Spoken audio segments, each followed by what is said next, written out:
art of facing fear. Find faith. The Old Norse winter nights be upon us, heralding a widely celebrated time around Mother Earth, typically observed in the Northern Hemisphere on October 31st and on May 1st in the Southern Hemisphere, although the actual calculated date officially occurs when our venerable sun is at 15 degrees of Scorpio, which just so happens to happen around early November, contemporarily speaking, otherwise wisely known as Samheng, whose true meaning has all but been lost, even to the Scandinavians of today. For though it has much in common with Hallows Eve and Mexico's Day of the Dead, Dias de los Muertos, it's not as morbid. Rather, the most distilled meaning of it should be translated as connection, for it being one of 8 sacred sabbats observed by the Vikings of yore, or the first in 4 cross-quarter days, which just so happens to be very midpoint between autumnal's equinox and winter's solstice, corresponding to the first day of winter, of course, and the third harvest. This special time is, in fact, a several days event, transitioning between fall and winter. Oh, so much has been lost.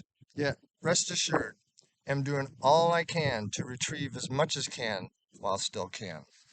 On a practical or physical level, this is when our ancestors, not to mention many other cultures to this day, decide and or decided which animals to keep and which to slaughter, discerning what of the harvest's yield should be stored for the colder, darker season imminently ahead, and what of it must be gleaned and held in reserve for planting and breeding come next spring in order to ensure, sustain, and maintain life, livelihood, and homestead, aka why they call it the third harvest.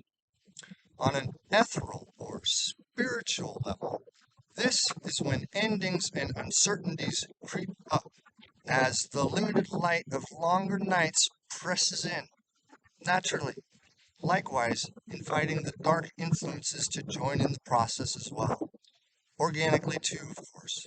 However, the Old Norse traditions never considered this an evil nor bad time. Rather, it was a period of opportunity for communities to honor the elements and elementals themselves, elves, fairies, spirits, sprites, etc., in order to get in and or on their good graces inside and hopefully receive assistance from one's very ancestors, as well as dearly beloved Mother Nature's spirits themselves, helping one and all, concerned and involved, as in the whole community pulling together and making connections, so to sociologically speak, in order to better withstand the and or a potentially harsh winter ahead, after fall's departure, of course, which of course entailed sacrifice, albeit in the form of offering portions of mead and or cooked meals to them. The apt and literal association of this period being standing and or stationing self on the cusp or transition zone whereupon the spirit realm and material plane meet as a sentinel of order. So be steadfast and unflinching, especially here and now. For these next 2 lunar weeks of HAGL from 1029 to 1113 can accordingly be translated as hail, ironically itself a frozen state between states, representing but the first of a trio of back-to-back challenging bye-weeks or half-month periods to follow. And seeing as these next 2 weeks into the beginning of the year's ending season is about being between or betwixt, it's also very apropos to consider it a most conducive time for entertaining and or enlivening thoughts of grander, yea, loftier plans still than before. For after the thaw, of course, you know, post-hibernation and or incubation preparation. Meanwhile, we are shifting from the formative manifesting currents of August, September, and October, culminating on a high, joyful note, as in Hunjo, and into a rough welcome or introduction into the second set or middle of 3 sessions, each comprised of a series of 8 bi-weeks or lunar half-month periods from November through to mid-February. And the overarching theme of which is no less than that of the hero's or heroine's journey. To be sure, where and when one must move with life experiences unabashedly. And though there be trials and tribulations, one needs to think things through too, whilst retaining some semblance or a sense of one's divine origin, if possible. In essence, 'tis about the realization that thou art an ineffable soul in human form, forced to contend and deal with the realities of materialism and all things physical.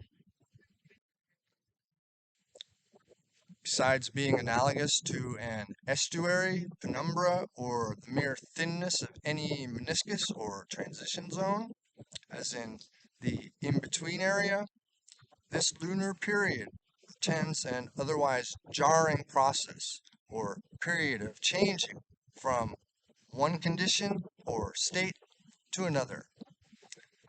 Then again, ain't that what life's all about and entails? Change. The very lesson being on impermanence. And since one can't hold on to joy for very long, as spoken of before, one must nevertheless be able to grasp it loosely when it doth come around, even as one journeys well beyond it towards come what may.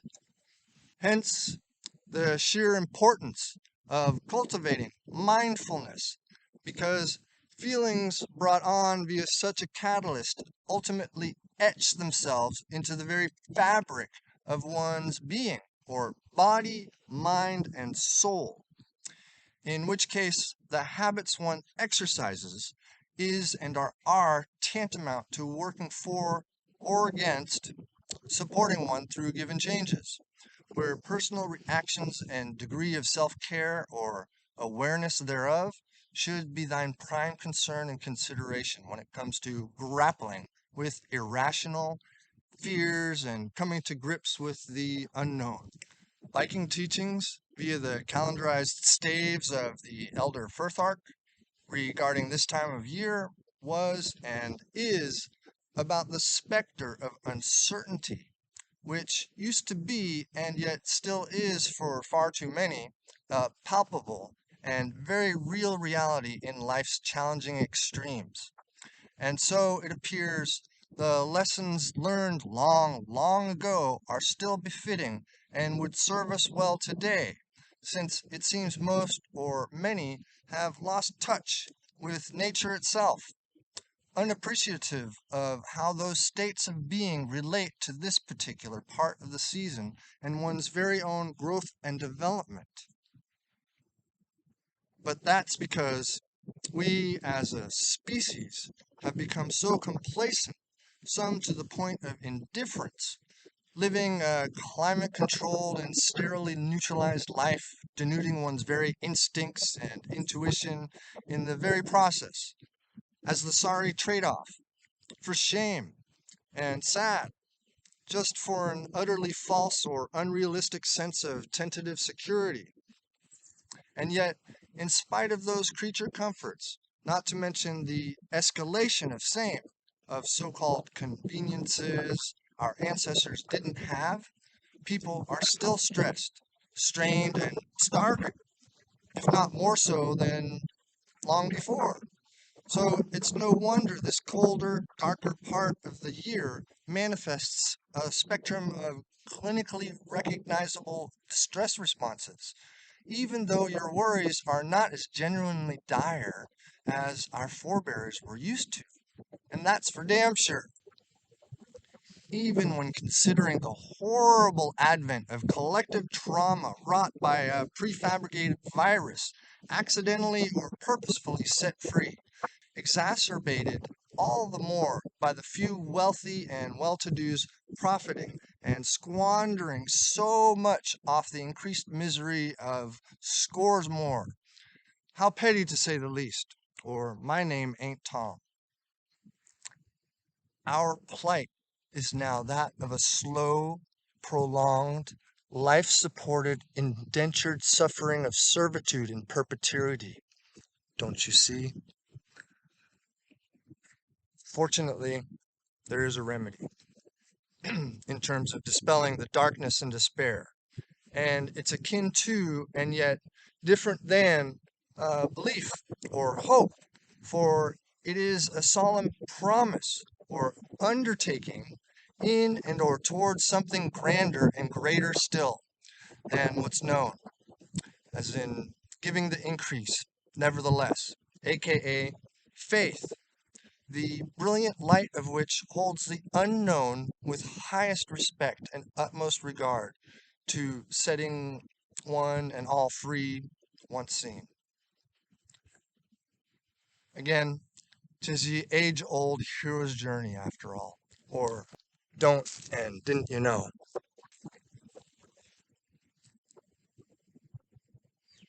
Such is the focus and snippet of the human plight in terms of this particular lunar bye-week, as in coming to terms with that which one doesn't know, though simple enough to accomplish via exploration of, research in, and or straight up venturing out in search of same. That is, going on a quest or query seeking. And yet, the invisibly thin veil or ethereal barrier betwixt the spiritual realm and terrestrial plane is there to reiterate and remind one what one can't know or can't be known either. However, in so doing, that is, in standing firmly between the doors of reality and dreams or perception, does one become aware or conscious of the unknown as well as the unknowable. Granted, access to said source depends on meeting certain conditions befitting mastery of same before one is permitted to examine, obtain, or retrieve certain akashic information or apprenticeship and or tutoring from above, that being from thy higher self, of course. Ergo, necessitating developmentally appropriate prerequisite exercises, practices, initiations, and rites of passage to ensure success in passing the tests of understanding. Otherwise, one risks entering an exam or an experience totally blind and unprepared to face the outcome or consequences of it. Get it? Despite there being absolutely no shortcuts nor method of cheating one's way into the know as a sentient being, one's consciousness is constantly drawn, lured, or pulled towards the possibility of enlightenment anyway, though typically not of one's own accord, for most think the thought or idea of such insightfulness is impossible, or attained by simply applying certain mantras or measures. Mind you, usually they're not of one's own making, to the mix, or appealing to some discarnate, imaginary, fictitious entity, something outside of oneself that doesn't really exist, uh, above or below, and beyond oneself, as if one can depend on a discarnate entity to hold any kind of power, sway, or greater wisdom than thou hath already access to for self. Give me a fucking break. Gaining insight or enlightenment is a process, not a procedure. And it actually depends on one's personal boundaries, not necessarily rote routines or repetitions, which of course run the gamut from disturbing to noble. Bottom line, we're all spiritually empowered beings, though you gotta see oneself inclined as such to realize thou truly art a god or goddess, prone in the flesh, no less. Alas, aside from this and that, we have as little access and discipline to reach the spiritual realms as it does in accessing and reaching the physical planes. Pure and simple, and for a damn good reason.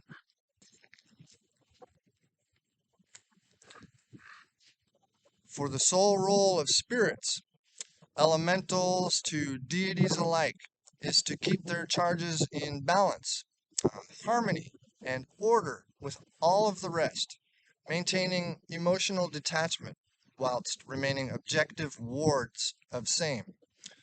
Whereas humanity's role, in the grand scheme of things, is to discover and explore via experiences in order to truly develop and grow, which can or may only happen through charity and or avarice, fortitude and or envy, faith and or gluttony, hope and or lust, justice and or pride, prudence and or sloth, and temperance and or wrath.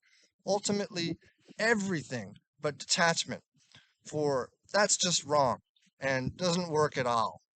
Sadly, 'tis equivalent to checking out. And though the boundary between both the ethereal realms and material planes are as prefaced at the beginning, separated by an imperceptibly minuscule meniscus or transition zone, were spirits to enter the affairs of form and gain emotion, disruption of balance and harmony would ensue, aka possession. Were humans, on the other hand, or other terrestrial, thalassic, or airborne entity, etc., to become privy to the plots and schemes of spirits, the resultant emotional and mental crisis would damage or weaken one's ability to discover, experience, and explore form. When a polarity breaches or bypasses its legitimate claim and position, status, or birthright, that part or parcel ceases to sustain its original function and hence goes haywire or insane. And if neither side held to its own proper place or space, thus obscuring the roles and rules of engagement with dearly beloved Mother Nature's laws, chaos would no longer be a theory. And ye old Norse powers that be acknowledged, identified, and reconciled this and that conundrum by staying in reality for tentative time being, bringing forth purpose to the fore, the inspiration of which comes from one's insides, of course. And in that is the focus of these next 2 lunar weeks. Quite the feat and leap of faith indeed, trusting, not just because you know things our ancestors weren't sure of, like knowing the sun will rise and shine again tomorrow as it does without fail, and always has, but that one will likewise continue to develop, grow, flourish, and prosper well beyond one's present awareness and or understanding at a rate that is most conducive to health, wealth, safety, and sanity. And this particular period of initiation, or rite of passage, requires facing one's fears in regards to the dark, difficult, rough, and tough times in one's life. For only in facing those woes does one find the light in that which has been given or transpired in order to illuminate one's way all the better. What is Enlightenment 101, Alex? Since this be the natural time of metaphorical death and hibernation or incubation, it behooves one to heed these archaic teachings accordingly by creating one's own ritual or arrangement in observance of same. Certainly not someone else's construct. Get creative with your intuition. In the end, the wisdom of winter can't be bypassed nor turned around. The experience is unavoidable. Resistance here is futile. Embrace the unknown. There is much wisdom in the between, so go with the flow or make your own. Howl